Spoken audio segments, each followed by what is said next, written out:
Hey guys, Ernie here and welcome to the Paleo Hiker MD channel. The question for today is all charred cloth or charred material created equally? Well, the truth is some charred cloth is just charred cloth and some is the ultimate. Sometimes you need the perfect piece of gear. Sometimes you need to make the perfect kit. And sometimes you just need the perfect cup of coffee. Gear can be confusing, but it doesn't have to be. No BS, no agenda, no sponsors. Just what you need to know. Welcome to the ultimate.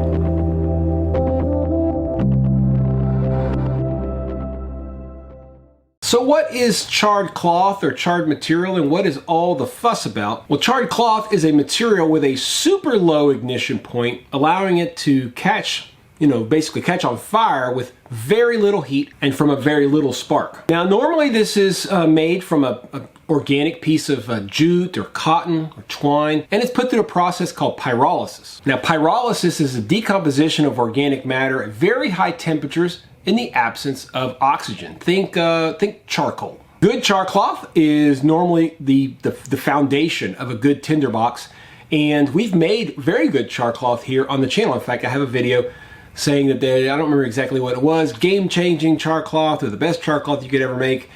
Well, we're revisiting that because we have a better one. Several years ago, a subscriber sent me an idea of the type of charred material that he uses. He sent me a sample of the raw material along with some charred up versions of it. And what can I say? It's the ultimate. So this is our bare material. This is just 100% cotton rope. I got a little bit here from my friend who sent me all this. Woo! Tell you what, quite a bit of rope. Little goes a long way. And I've made quite a bit of charred rope from this, and I still have feet upon feet.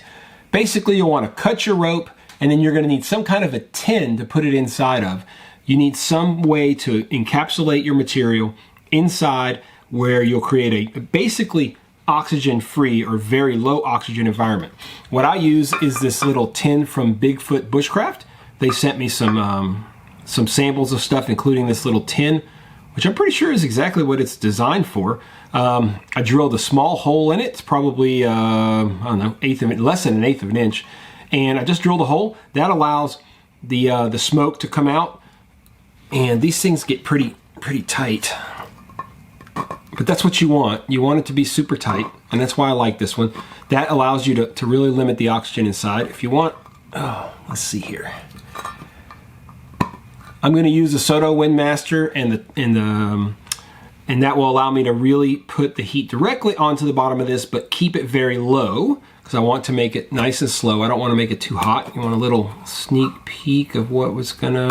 Oh, all right, that's enough. Let's go outside. Let's make some charred cloth.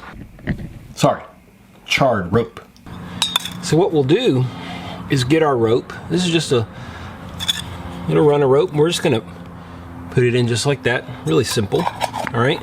Now the point of this, and I'm gonna use this little windscreen just on this side over here, which is where the wind's coming. You guys won't even necessarily see it. Well, actually, you will see it.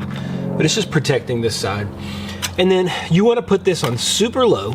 And then what you'll do is watch for the smoke. The smoke will start to really come out. And then eventually the smoke will essentially go away. And that's when you know that you have created good charred material. In this case, it'll be charred rope. So we're going to turn this on.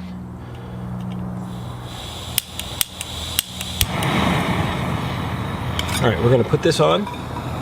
We're gonna turn this down.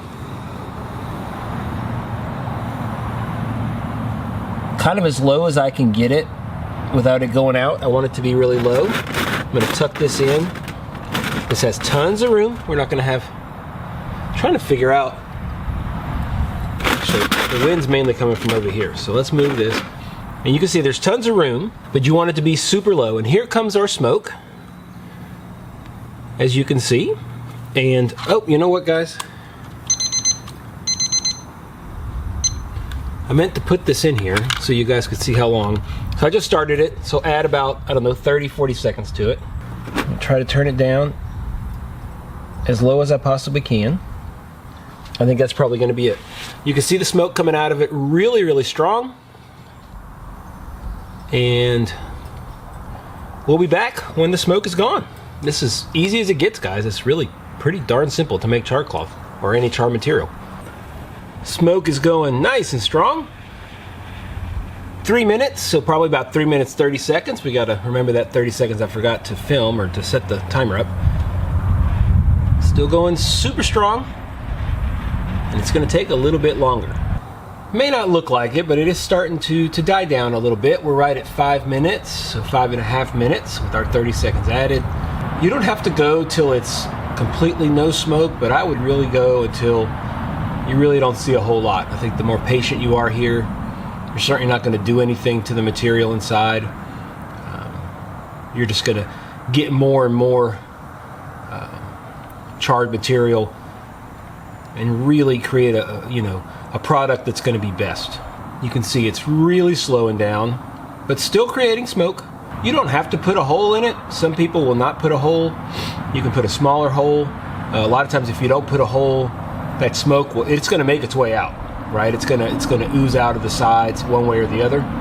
I just have had the most luck in just using a hole to get the smoke out. I'm going to call this almost done. We're going to go until 7 minutes, which will be 7.5 minutes.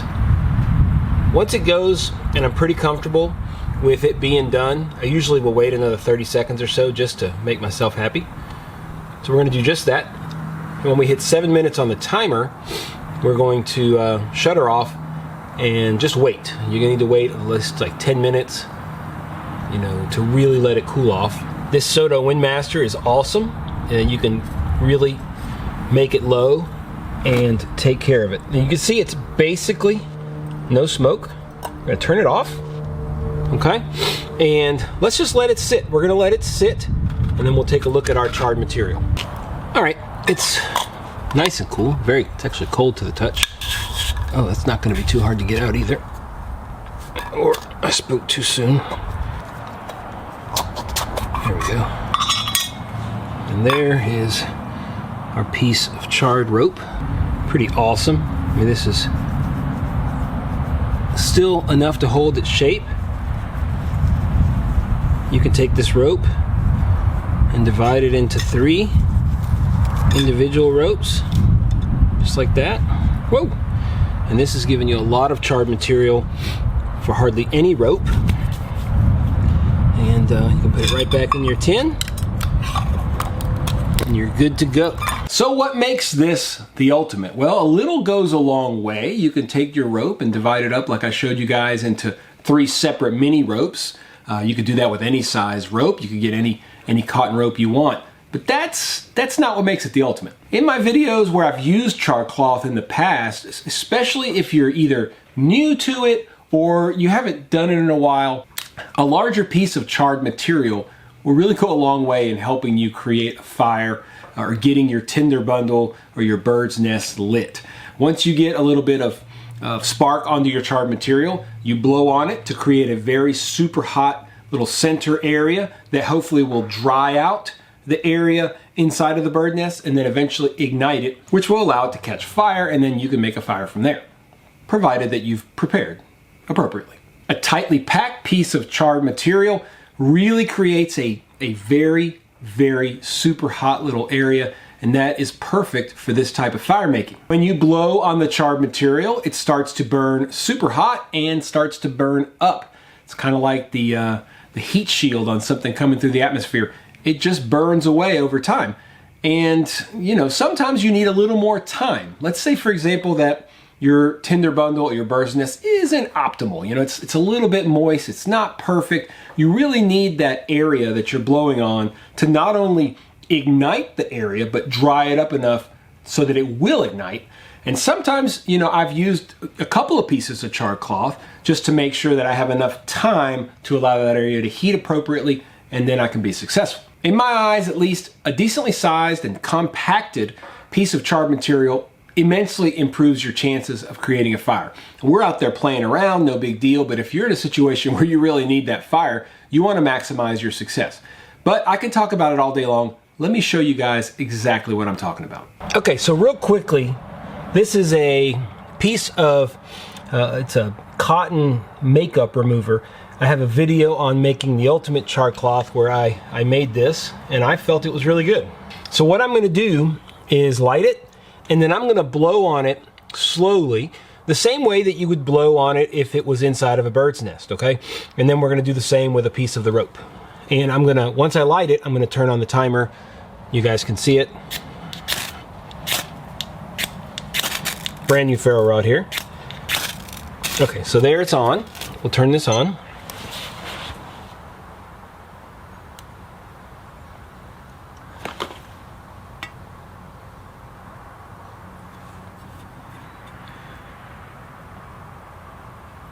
Hard to blow on it without moving it.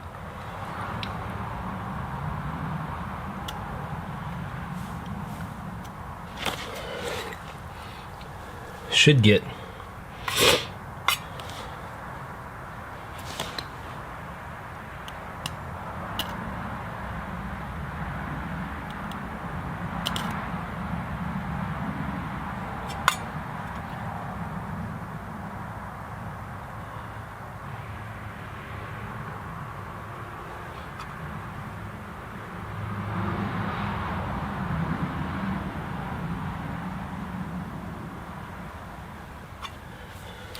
So it died right at about a minute.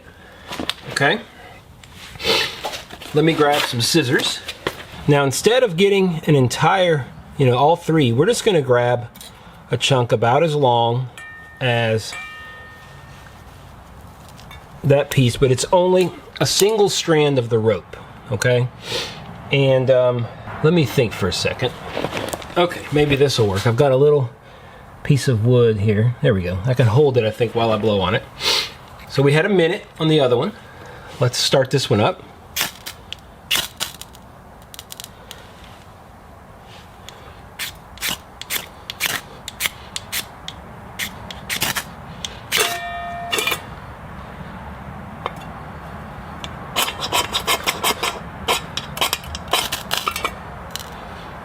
Okay.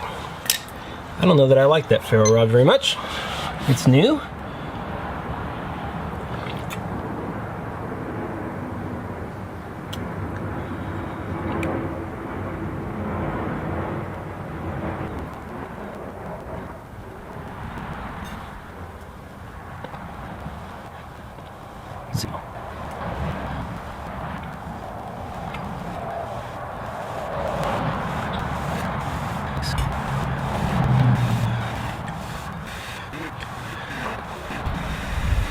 Okay, for the sake of me not hyperventilating, we're gonna call it 3 minutes.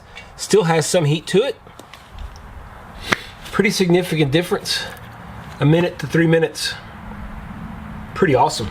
I don't think I have to show you guys anything else. That is a tremendous difference. 1 minute of a good charred material versus 3 minutes. And what you might notice too is that the intensity of the heat of the charred rope at all times was way more than the little piece of cotton ever was. This has got to change your charred material game permanently. Like I said, I have to tell y'all, this was not my idea. This rope was sent to me a long time ago. I'm not gonna lie, guys. I'm pretty sure I was still at my old house. It got put away. I kind of forgot about it as we moved. I found the rope. Yeah, it's just one of those things that kind of got thrown on the back burner. I do not remember who sent this to me. I remember you were from Florida, I'm pretty sure, or at least at that time you were. This was 4 or 5 years ago, guys, so it's been a while. If you're the one that sent me the rope, hit me up down in the comments down below. Maybe I'll send you a patch or something.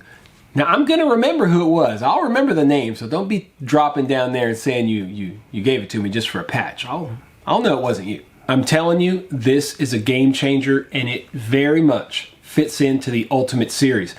The Ultimate Series is basically trying to weed out all of the noise, get rid of things that, if you're looking for a specific type of piece of gear, something real specific, this is what I want. We're trying to just get rid of all the noise, get rid of all the excess, and just tell you this is what you need. This is the Ultimate. If you're looking for charred material, look, forget denim, forget linen, all that stuff works, but until you try a piece of this charred rope like this, don't argue with me. You get yourself a piece of charred rope, you try it, and then you come back and you tell me I was wrong. Not sure if you guys are aware, but I do have an entire Ultimate Series playlist, so make sure you check it down below. I enjoy these quite a bit. I still have quite a few more to do, but I'm kind of spreading them out over time because I have so many other videos to do. So much fun doing them. Do me a favor, guys, if you like the video and you like the series, hit the thumbs up down below. Really helps spread things across YouTube. And ultimately, that's really what we're trying to do. If you're not subscribed, hit the subscription button.